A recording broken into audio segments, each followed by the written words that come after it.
السلام علیکم پیارے دوستو، آج کی اس ویڈیو میں ہم حضرت امام حسین رضی اللہ تعالیٰ عنہ کوفہ کیوں آ رہے تھے اور جنگ کربلا کیوں ہوئی تھی اس کے بارے میں تفصیل سے جانیں گے۔ حضرت امام حسین کو اسلام میں شہید کا درجہ دیا گیا ہے۔ ان کی شہادت کی کہانی ہر کسی کو رلا سکتی ہے۔ امام حسین کی یاد میں ہی محرم کے مہینے میں ان کی شہادت کو یاد کیا جاتا ہے۔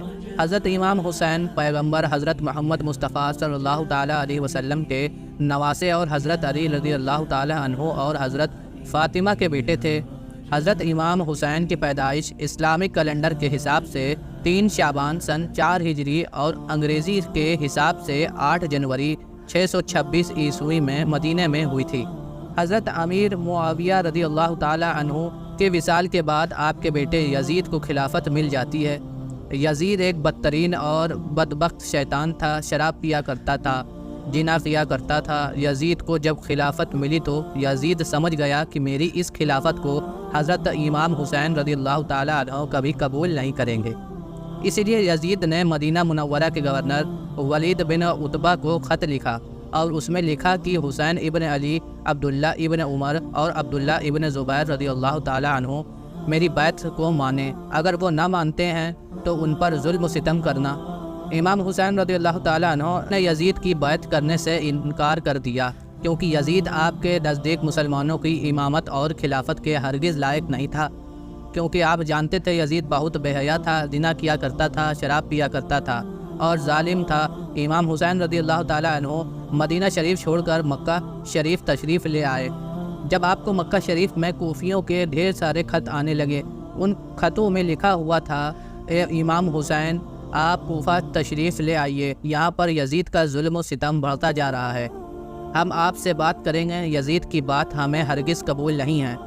آپ نے حالات کو سمجھنے کے لیے اپنے بھائی مسلم بن عقیل رضی اللہ تعالیٰ عنہ کو یہ کہہ کر کوفہ شہر میں بھیجا کہ جا کر وہاں کے حالات معلوم کرو کہ وہاں کے حالات کیسے ہیں۔ تو حضرت مسلم بن عقیل رضی اللہ تعالیٰ عنہ کوفہ پہنچتے تو وہاں کے لوگوں نے بڑے ہی احترام کے ساتھ آپ کا استقبال کیا۔ حضرت مسلم بن عقیل کے ہاتھوں میں 18,000 لوگوں نے بیعت کر لی اور حضرت مسلم بن عقیل نے اپنے بھائی حضرت امام حسین کے نام ایک خط روانہ کر دیا اور اس میں آپ نے لکھا کہ یہاں کے حالات بالکل صحیح ہیں اور 18,000 لوگوں نے بیعت بھی کر لی ہے، لہٰذا آپ کوفہ جلد سے جلد تشریف لے آئے۔ جب یزید نے ان لوگوں کو دھمکیاں دی تو لوگ اپنی بات سے مکر گئے اور امام مسلم بن عقیل کو شہید کر دیا۔ کوفہ کے حالات اتنے بدل چکے تھے کہ وہ لوگ حضرت مسلم بن عقیل سے محبت کا دعویٰ کر رہے تھے، اب وہی لوگ آپ کی جان کے دشمن بن گئے تھے۔ وہیں دوسری طرف مکہ میں مسلم بن عقیل کا بھیجا ہوا خط حضرت امام حسین تک پہنچ جاتا ہے، جس خط میں لکھا ہوا تھا کہ کوفہ کے حالات بہت اچھے ہیں، آپ جلد سے جلد یہاں تشریف لے آئیے۔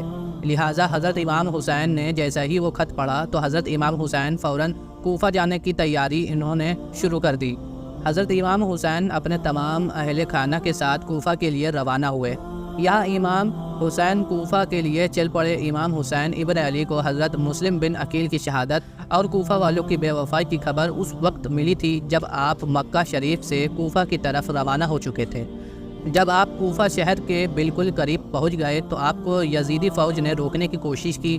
حضرت امام حسین نے فرمایا کہ میں تو تم لوگوں کے بلانے پر ہی کوفہ شہر میں آیا ہوں، اگر تم لوگ چاہتے ہو کہ میں کوفہ میں نہ آؤں تو مجھے واپس جانے دو، میں واپس جانے کے لیے تیار ہوں۔ یزیدی فوج نے حضرت امام حسین رضی اللہ تعالیٰ عنہ کو کوفہ شہر میں داخل نہیں ہونے دیا، لہٰذا حضرت امام حسین نے اپنے پورے قافلے کے ساتھ اپنا راستہ بدل لیا۔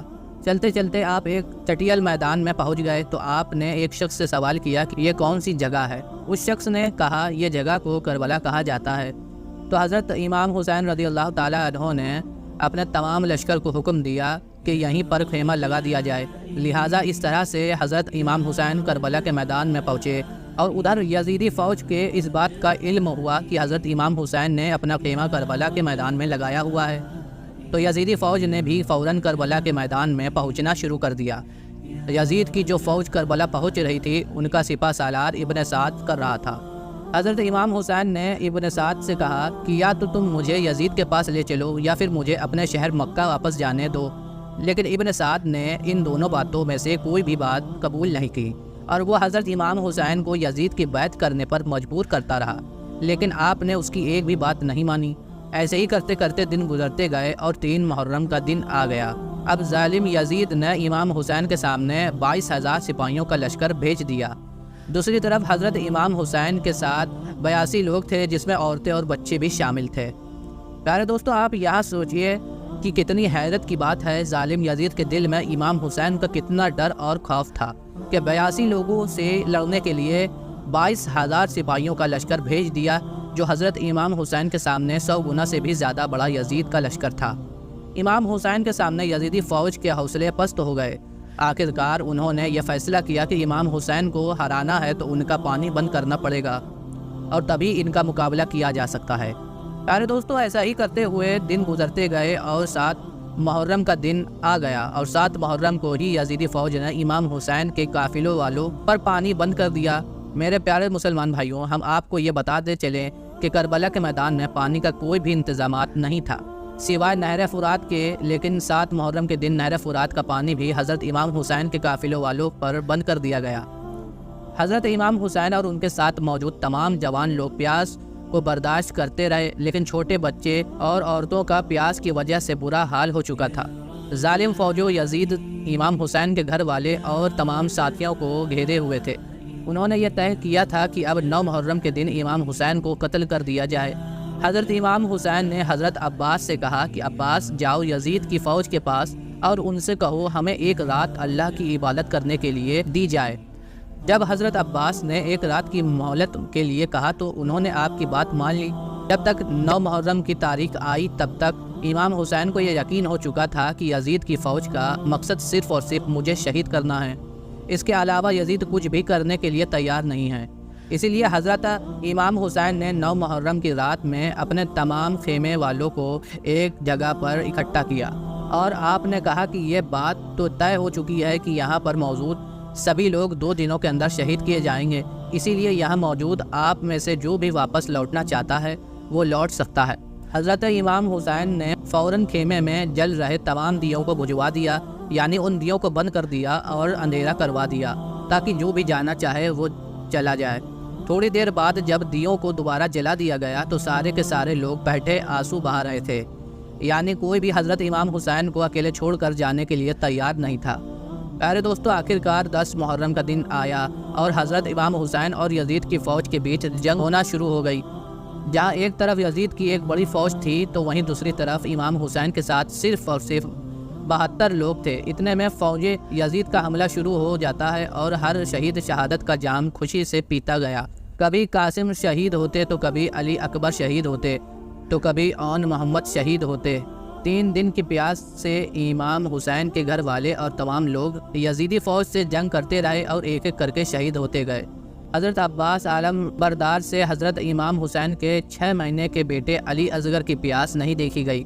آپ نے ایک مشکیزہ لیا اور گھوڑے پر سوار ہو کر نہر فرات کے کنارے پہنچ گئے اور آپ نے ایک مشکیزہ بھر لیا، لیکن جب آپ پانی لے کر واپس لوٹنے لگے تو یزیدی فوج نے آپ کے اوپر لگاتار تیر برسانا شروع کر دیا۔ حضرت عباس جب تک حضرت امام حسین کے خیمے تک پہنچ پاتے تب تک یزیدی فوج نے لگاتار تیر چلا کر حضرت عباس عالم بردار کو شہید کر دیا تھا۔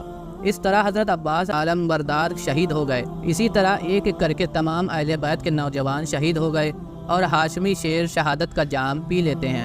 دھیرے دھیرے کر کے جب حضرت امام حسین کے سبھی لوگ شہید ہو گئے تو ان کے بعد حضرت امام حسین نے خود میدان میں تلوار لے کر نکلنے کا فیصلہ کیا۔ امام حسین اپنی تلوار سے کافی لمبے وقت تک یزیدی فوج کا اکیلے مقابلہ کرتے رہے۔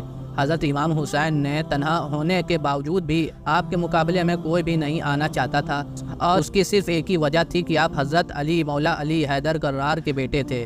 یزیدی فوج کو یہ یقین ہو گیا تھا کہ ہم کسی بھی طرح سے حضرت علی کے بیٹے کا مقابلہ نہیں کر سکتے، اسی لیے یزیدی فوج کے کمانڈر نے اپنے تمام فوجیوں کو امام حسین کے اوپر ایک ساتھ حملہ کرنے کا حکم دیا۔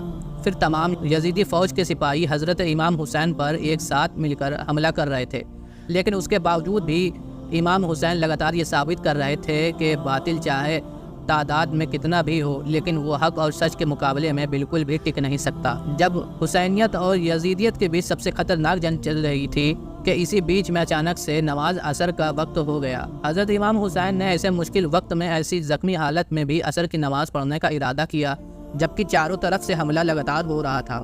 تو حضرت امام حسین نے جیسے ہی نماز پڑھنا شروع کیا اور یزیدی فوج کو وہ موقع ملا جس کا وہ لوگ ایک لمبے وقت سے انتظار کر رہے تھے، یعنی جیسے ہی حضرت امام حسین سجدے میں گر گئے، شمر جل جوشن نے آپ کی گردن پر تلوار چلا کر آپ کے سر کو جسم سے جدا کر دیا۔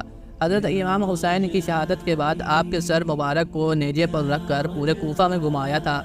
آپ کے سر مبارک کو گلی گلی میں گھما کر جلوس نکالا گیا تھا۔ کربلا کی جنگ میں حضرت امام حسین کے گھر والوں میں سے صرف آپ کی ایک اولاد ہی بچی تھی جن کا نام حضرت زین العابدین تھا۔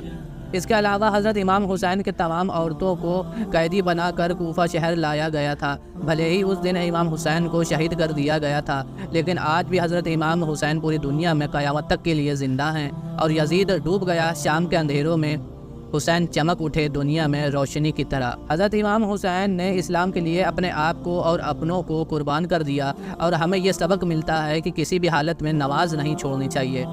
حضرت امام حسین رضی اللہ تعالیٰ عنہ نواسۂ رسول صلی اللہ علیہ وسلم اگر اللہ تعالیٰ سے دعا مانگتے، اللہ تعالیٰ کربلا کے میدان میں فرشتوں کو بھیج دیتا۔ اگر امام حسین اللہ تعالیٰ سے پانی مانگتے تو اللہ تعالیٰ بارش برسات دیتا، لیکن حضرت امام حسین نواسۂ رسول صلی اللہ علیہ وسلم اللہ تعالیٰ کو راضی کرنے کے لیے اپنا سر سجدے میں کٹا دیا اور اللہ تعالیٰ کو راضی کر لیا۔ حضرت امام نے ذوالفقار یعنی جو تلوار تھی وہ میان سے نکالی اور دشمنوں پر حملہ کر دیا۔ اللہ یہ حملہ کیا تھا؟